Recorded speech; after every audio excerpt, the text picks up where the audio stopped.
बिस्मिल्लाहिर्रहमानिर्रहीम। आज की इस वीडियो में हम देखेंगे एलिमेंट लॉ के बारे में। लास्ट वीडियो में हम देख चुके थे कनेक्शंस लॉ और जो केसीएल और केवीएल होते हैं और उनकी एग्जांपल्स भी। अभी हम देखेंगे एलिमेंट लॉ के बारे में। एलिमेंट लॉ है वो हम ओम्स लॉ जो है वो एलिमेंट लॉ कहलाता है। ओम्स लॉ की जो डेफिनेशन है यहाँ जी, ये जो लॉ है वो कहता है the current through a conductor is directly proportional to voltage across 2 points of the conductor।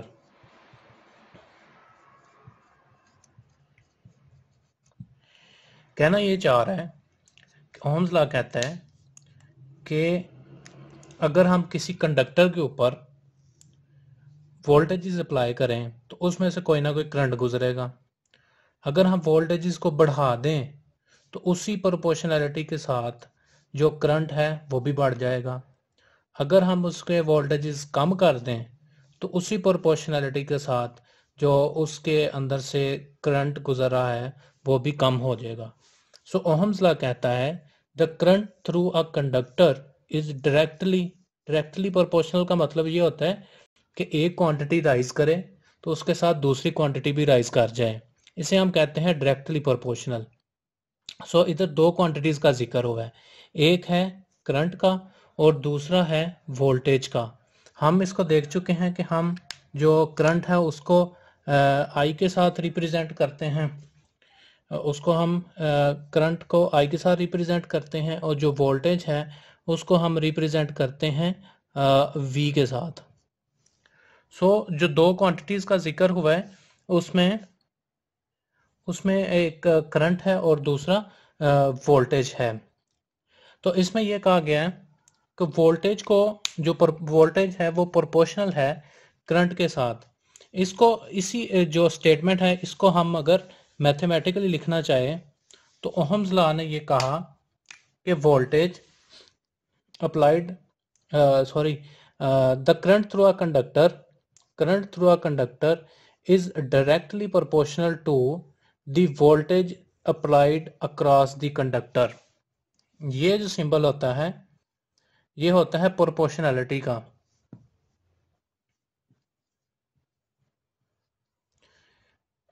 The current through a conductor is proportional to voltage applied across the conductor. तो इसके अंदर जो प्रोपोर्शनैलिटी कांस्टेंट है वो चेंज होता है are के साथ, और आर जो है इसको हम कहते हैं रेजिस्टेंस।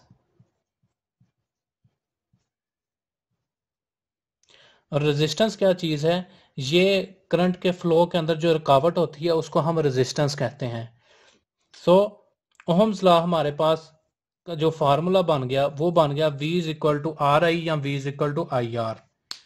सो ओहम्स लॉ ने कहा कि जब हम वोल्टेज को इंक्रीज करते हैं तो जो करंट है वो भी इंक्रीज कर जाता है, और जब हम वोल्टेज को डिक्रीज करते हैं कंडक्टर के क्रॉस तो उसमें से जो करंट है वो भी डिक्रीज कर देता है उसी प्रोपोर्शनैलिटी के साथ। अभी और जो प्रोपोर्शनैलिटी कांस्टेंट है वो हमारे पास आर है जो रेजिस्टेंस ऑफ द कंडक्टर है। सो ओहम्स लॉ से यानी कि एलिमेंट लॉ से हमारे पास एक फार्मूला आया, वो है voltage is equal to I R. V voltage, I current, R जो है वो हमारे पास है रेजिस्टेंस। सो हमने वोल्टेज का जो यूनिट लिखा वो वोल्ट था, करंट का हमारे पास जो सिंबल आई है और जो इसका यूनिट है वो एम्पेयर होता है, और इसको हम रिप्रेजेंट करते हैं कैपिटल ए साथ लिख के। जो रेजिस्टेंस है ये होती है करंट के फ्लो को जो रुकावट आती है वो रेजिस्टेंस कहलाती है। तो किसी भी जो कंडक्टर है उसकी कोई ना कोई रेजिस्टेंस होती है, कोई ना कोई वो रुकावट कर रहा होता है, पेश कर रहा होता है रेजिस्टेंस को फ्लो करने में। तो रेजिस्टेंस को जो हम रिप्रेजेंट करते हैं कैपिटल आर के साथ, और इसका जो यूनिट होता है वो ओहम होता है, और यूनिट को रिप्रेजेंट करते हैं हम इस तरह से। सो हम ये लिख सकते हैं कि voltage is equal to ampere ohms. यहां हम ये भी कह सकते हैं कि 1 volt is equal to 1 ampere current passing through 1 ohm resistance. जब 1 एम्पेयर को 1 ओम से मल्टीप्लाई करेंगे तो 1 एम्पेयर ही आएगा। सो ये जो एलिमेंट लॉ है ये काफ़ी यूज़ होगा सर्किट को जब हम कैलकुलेशंस करेंगे। सो हमारे पास जो एलिमेंट लॉ आ गया V is equal to I R आ गया। इसकी कोई ग्राफिकल रिप्रेजेंटेशन होती है। ग्राफ में क्या चीज़ें होती हैं, एक हमारे पास y एक्सिस होता है, एक x एक्सिस होता है। ये x एक्सिस, ये y एक्सिस। और इसका जो ग्राफ है, लेट्स सपोज कि मैं यहाँ पे वोल्टेजेस को ले लेता हूँ x एक्सिस पे, और इसका जो रिजल्ट आता है वोल्टेज अप्लाई करने का, करंट, उसको मैं y एक्सिस पे ले लेता हूँ। सो ओहम्स लॉ कहता है कि जब भी वोल्टेजेस इंक्रीज करेंगे, वोल्टेज इस तरफ को इंक्रीज करेंगे तो करंट भी उसी हिसाब से इंक्रीज करेगा। सो जो ग्राफ बनेगा वो कुछ यूं बनेगा, और ये जो ग्राफ होता है इसको हम कहते हैं लीनियर ग्राफ। सो अगर इससे बनने वाला ग्राफ लीनियर है तो ये जो बिहेवियर कोई भी कंपोनेंट इस तरह से शो करवाएगा जो ओहम्स लॉ को फॉलो करता हो, जिसके वोल्टेज बढ़ाने से करंट बढ़ जाता हो, तो वो हम कहते हैं ये लीनियर कंपोनेंट्स हैं। ये ग्राफ 0 से भी शुरू हो सकता है तो भी ये लीनियर है। हो सकता है कि 0 वोल्ट के ऊपर कुछ करंट दे रहा हो, ये इस तरह से ग्राफ हो। तो ये सारे के सारे लीनियर ग्राफ हैं। तो जो ओहमिक कंपोनेंट्स होते हैं वो उनका जो ग्राफ होता है वो लीनियर ग्राफ कहलाता है, और वो कुछ भी यहाँ से भी इस तरह, लेकिन होनी स्ट्रेट लाइन चाहिए। ओहम्स लॉ का अगर आपने डेली लाइफ के अंदर इफेक्ट देखना है तो वो यही है कि आपने अक्सर देखा होगा कि जब भी घरों में वोल्टेजेस ज़्यादा आ जाते हैं, जो बाई ट्रांसफार्मर लगे होते हैं, जो वापडा की तरफ से आ रहे होते हैं, तो अक्सर चीज़ें जल जाती हैं। उसकी वजह ये होती है कि जब वोल्टेज इंक्रीज होना है तो करंट नहीं इंक्रीज होना। ये कौन कह रहा है? ये ओहम्स लॉ के मुताबिक है। तो जब वोल्टेज बढ़े, करंट बढ़ गया, करंट बढ़ने से क्या होगा, आपकी चीज़ें जो सी हैं वो बर्न आउट हो जाती हैं, वो जल जाती हैं। अभी हमने जो फार्मूला देखा V is equal to I R, इसको हम अप्लाई करके देखते हैं किसी छोटे से सर्किट पे। लेट्स सपोज कि ये हमारे पास एक 12 वोल्ट कार बैटरी है, 12 वोल्ट की, और ये आगे मैंने एक रजिस्टर लगा दी है। ये जो सिंबल होती है इस तरह से, ये रजिस्टर की होती हैं। ये आगे चल के हम डिटेल में रजिस्टर और इसके जो सर्किट्स हैं वो पढ़ेंगे। सो ये हमने रजिस्टर लगा दिया। इसकी जो ओहम्स वैल्यू थी, लेट्स सपोज मैं कह देता हूँ कि ये 3 ओहम का मैंने लगा दिया रजिस्टर। तो अभी मुझे इसके अंदर से कैलकुलेट करना है करंट कितना गुजर रहा है, ये प्लस साइड, ये नेगेटिव साइड इस बैटरी की। अभी हमारे पास फार्मूला आ गया V is equal to I R. 3 ohms, इसका मतलब है ये तो है रेजिस्टेंस। करंट निकालना है, ये हमारे पास वोल्टेजेस हैं, और ये वोल्टेजेस वही हैं जो अगर इस पॉइंट पे जितने 12 वोल्ट हैं इन दो पॉइंट्स के दरमियान, तो इधर भी 12 वोल्ट्स हैं। तो हम लिख सकते हैं V is equal to I R, V 12 volt, current हमारे पास कैलकुलेट करना है, और रेजिस्टेंस हमारे पास 3। तो I is equal to 12 divided by 3, 4 ampere. तो अभी इसमें से कितना करंट गुजर रहा है? 3 ओम के रजिस्टर में 4 एम्पेयर। ओहम्स लॉ ने कहा था वोल्टेज बढ़ाने से करंट भी बढ़ जाएगा। अभी 12 वोल्ट दिए तो 4 एम्पेयर गुजर रहा है। अब मैं इस तरह से करता हूँ कि मैं 12 वोल्ट की बजाय इसको मैं 24 वोल्ट देता हूँ। 24 वोल्ट मैंने दिए तो मैं ओहम्स लॉ जब लगाता हूँ 24 is equal to I into 3, I is equal to 8। अभी जब मैंने 12 वोल्ट दिए थे 3 ओम के रजिस्टर को, करंट 4 एम्पेयर था।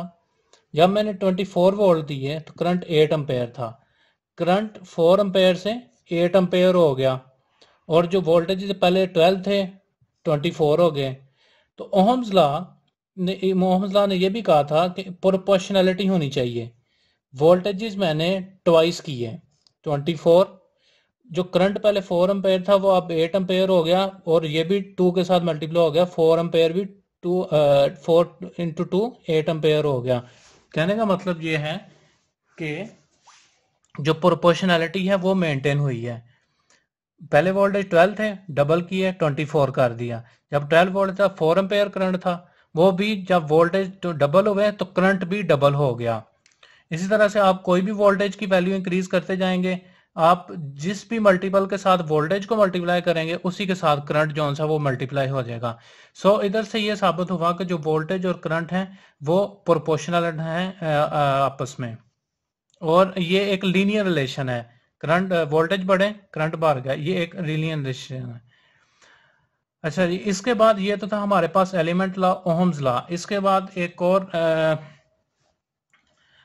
लॉ है, वो है पावर कंजर्वेशन का लॉ।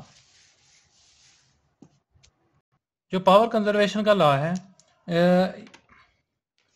ये भी जिस तरह बाकी लॉ है बाय डिफॉल्ट बाय नेचर वो अप्लाई हो रहे होते हैं, इसी तरह से पावर कंजर्वेशन का जो लॉ है ये भी अप्लाई हो रहा होता है। पावर कंजर्वेशन का लॉ ये कहता है कि जितनी भी पावर किसी भी सर्किट के अंदर ऑब्जॉर्व होगी उतनी ही पावर वो रिलीज होगी। जितनी पावर किसी सर्किट में ऑब्जॉर्व होगी उतनी ही पावर रिलीज होगी। Power absorb is equal to power release. इसकी एक सिंपल सी एग्जांपल है, जिस तरह से जो गाड़ी है, आप कार के अंदर क्या, कार को आप एज एन इन क्या करते हैं, उसके अंदर पावर, उसके अंदर आप फ्यूल डाल देते हैं।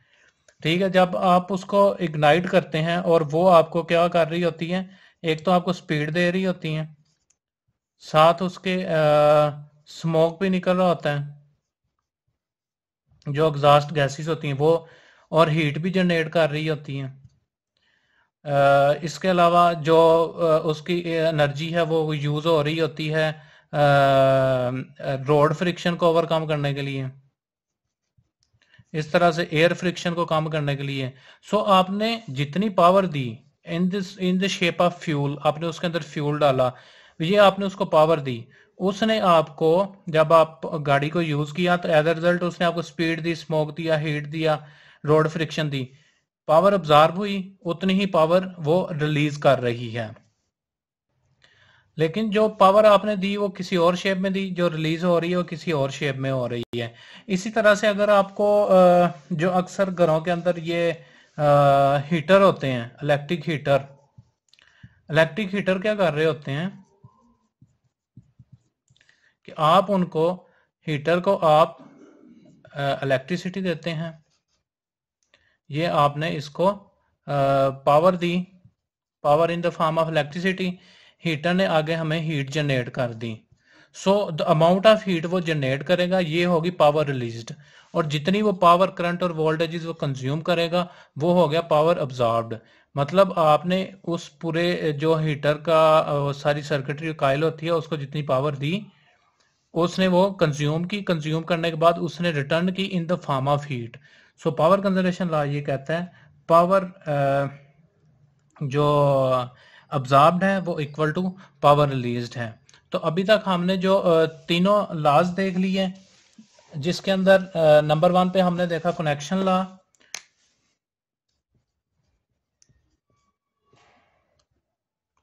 कनेक्शन लॉ हमने देखा, उसके बाद हमने एलिमेंट लॉ देखा,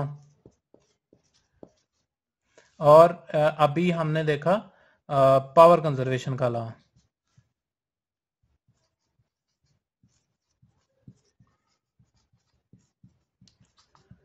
सो जो कनेक्शन लॉ था वो तो दो थे,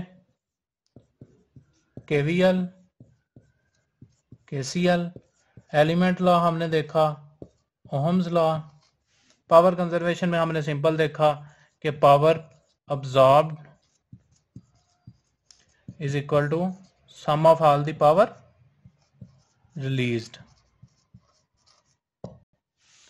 ये हमारे तीन लॉज बाय डिफॉल्ट सर्किट में इम्प्लीमेंट होंगे, बाय नेचर होंगे, और हम इन 3 लॉज को जब चीज़ों को कैलकुलेट करेंगे, अपने लोड, सोर्स की रिक्वायरमेंट, लोड की रिक्वायरमेंट, ये करेंगे तो हम इन 3 लॉज को ज़रूर कंसिडरेशन में रखेंगे। इसके बगैर जो है वो सर्किट को सॉल्व नहीं हम कर सकते। ये बेसिक्स है सर्किट को सॉल्व करने के लिए जो यूज़ होती हैं। उम्मीद करता हूँ चीज़ों की समझ आई होगी। अगर समझ आई है तो चैनल को सब्सक्राइब कर दें।